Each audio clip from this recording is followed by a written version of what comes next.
Oi gente, meu nome é Ana Júlia e bem-vindos ao meu canal. Se você não me conhece, nunca viu meu rosto, eu produzo conteúdo literário pro TikTok e pro Instagram. Eu comecei a produzir conteúdo no final do ano passado e agora tô expandindo aqui pro YouTube.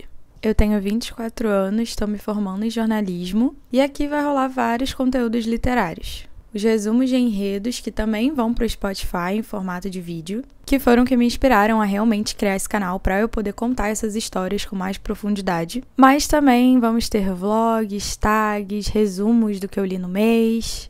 E hoje, para vocês me conhecerem um pouco melhor, eu vou falar um pouquinho de 10 livros que eu amo. O primeiro é Normal People, da Sally Rooney, ou Pessoas Normais, né? Eu sou claramente bem apaixonada por esse livro, ele tá quase todo marcado. Para quem não conhece, esse livro acompanha a Mary Ann e o Connell. Eles são dois jovens irlandeses e o livro acompanha eles desde a escola até o finzinho da faculdade. Esse livro é visto por muita gente como um livro de romance romântico, mas ele não é isso, tá? Ele tá mais pra ficção e ele, na verdade, é sobre os personagens. Não tem um grande enredo, não tem reviravoltas, nada assim. A gente está acompanhando a jornada dessas duas pessoas enquanto elas se conhecem e também encontram uma outra várias vezes durante esse período da vida. Eu sou apaixonada pelo Connell e pela Mary Ann, eu consigo me ver muito nos dois personagens e isso faz com que esse seja um dos meus livros favoritos. Eu também sou muito fã de ler não ficção, então eu trouxe Tudo sobre o Amor, da Bell Hooks. Esse livro apresenta novas formas de pensar sobre o amor. A Bell Hooks fala sobre como as nossas noções do que significa dar e receber amor normalmente causam muita frustração e que muito disso vem da nossa infância. Ela propõe uma releitura até de amor próprio e fala um pouco sobre o poder do amor, né, de consertar relacionamentos e relações entre indivíduos no geral. Eu gostei muito da forma como ela desafiou essa noção que a gente tem de que o amor romântico é o tipo de amor mais importante.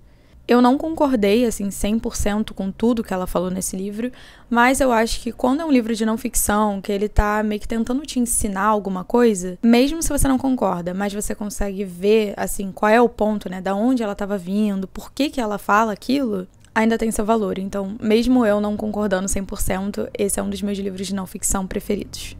Eu também gosto bastante do Stephen King, então eu trouxe 2 livros dele. Primeiro, Misery, ou Louca Obsessão. Esse livro conta a história do Paul, que é um escritor famoso, e um dia ele sofre um acidente de carro e ele acorda numa casa de uma pessoa estranha. E aí ele percebe que ele foi resgatado / sequestrado pela fã número 1 dele, a Annie.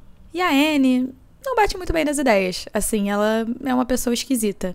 Ela é muito fã dos livros do Paul e ela é principalmente obcecada pela personagem Misery. A gente vê, né, o desenrolar dessa história, ele preso na casa dela, e esse livro me deixou muito tensa. Eu literalmente estava lendo, tipo assim, meu Deus, o que vai acontecer? Meu Deus, meu Deus, meu Deus. E eu amo quando um livro me dá, tipo, reações físicas, sabe? Ele é um pouco mais lento, ele não é um livro de ação, mas eu gosto muito mesmo assim, eu acho que não perde nada pra um livro com muita ação e muita coisa acontecendo. O outro livro do Stephen King que eu trouxe é um dos meus livros favoritos da vida, que é Novembro de 63. Esse livro conta a história de um professor de escola, o Jake, onde ele recebe uma proposta de um conhecido dele para voltar no tempo e tentar impedir o assassinato do presidente americano John F. Kennedy, que foi assassinado em 22 de novembro de 1963. O livro se passa em 2011, então ele volta bastante no tempo. E a gente acompanha, né, a jornada dele. Ele não volta para 63, ele volta para uns anos antes. Então ele vive alguns anos, né, no passado. E a gente vê ele, tipo, deslumbrado com o passado e como era, né, igual nos livros de história.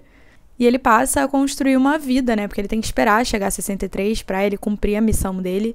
E tem até um subplot de romance, assim, eu achei incrível.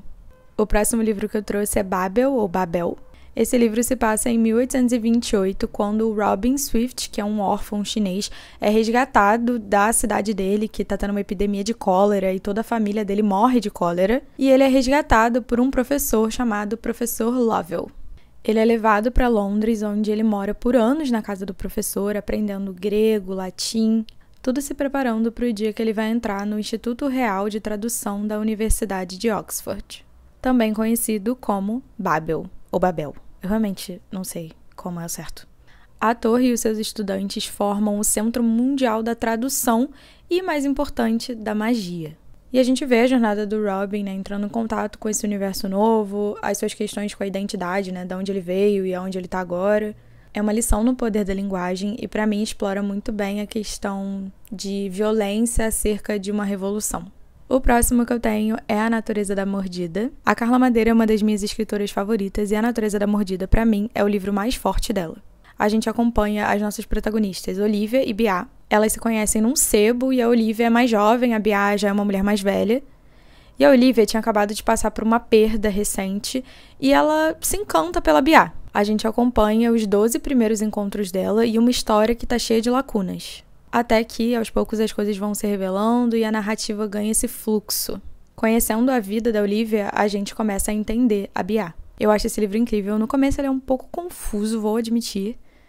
Mas depois que você engata, você entende, né, o que tá acontecendo, pra mim, o melhor livro da Carla Madeira, disparado. Eu também amo ler um romancezinho, então eu trouxe Leitura de Verão, da Emily Henry. A Emily Henry é uma das minhas autoras favoritas, principalmente de romance, e Leitura de Verão é muito especial pra mim, foi o primeiro livro dela que eu li e eu tenho um apego emocional com esse livro. O livro acompanha a January e o Gus, que são 2 escritores que estão morando em casas vizinhas num lago. Eles já se conheciam antes e não estavam muito bem, mas eles começam ali a construir uma relação de primeira amizade, eles propõem desafios uns aos outros e a gente também acompanha muito o luto da January, que acabou de perder o pai dela, e ela descobre um pouco mais sobre quem o pai dela era em vida e as coisas que ele fazia, e acaba sendo um período muito conflitante para ela.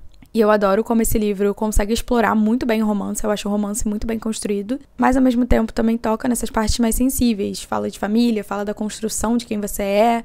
Eu realmente tenho um apego, por esse livro é meu protegido. Eu também trouxe A História Secreta, da Donna Tartt. Esse livro fala sobre um grupo de jovens bem excêntricos, assim, de uma faculdade nos Estados Unidos. Eles têm meio que uma sociedade secreta na aula de grego, e eles começam a procurar experiências além da vida cotidiana. É uma coisa muito doida. Eu acho que o forte desse livro é a primeira metade. A segunda metade eu achei um pouco arrastada. Mas eu gostei muito da resolução, então pra mim valeu a pena ficar até o final, mesmo sendo uma leitura um pouco mais lenta. Esse livro também foi, tipo, o criador da Dark Academia. Esse livro também é, tipo, o ápice do Dark Academia, daquela estética, né, Tumblr e tal. E você realmente consegue ver isso saindo das páginas do livro. Pra finalizar, nada mais justo do que falar da saga que me fez ser a leitora que eu sou hoje, que é Jogos Vorazes. Eu lembro até hoje e assisti Jogos Vorazes com a minha mãe e com meu irmão no cinema, eu tinha uns 11 anos. Eu saí do cinema e desci na livraria, comprei o primeiro livro, fui pra casa e li ele inteiro naquele dia. Eu fiquei obcecada pela história, né? Eu li a trilogia depois, fiquei obcecada pelos filmes. E esse amor perdura até hoje, né? Nós tivemos aí 2 lançamentos novos, que foi Cantiga dos Pássaros e das Serpentes e Amanhecer na Colheita. E toda vez que eu leio Jogos Vorazes, eu penso sobre aquela noite e ser aquela menina de 11 anos obcecada por uma história e não conseguir largar. Isso pra mim é muito especial e é muito a sensação que eu busco em livros até hoje, 13 anos depois. E é isso, gente. Espero que vocês tenham gostado desse primeiro vídeo. É mais uma introdução mesmo pra vocês me conhecerem. Se você gostou, não deixa de curtir o vídeo, deixar um comentário, se inscrever no canal, muito importante pra mim, né, que eu tô começando do zero. Eu também vou deixar todos os livros que eu mencionei listados aqui embaixo. E é isso, muito obrigada por assistir e até a próxima.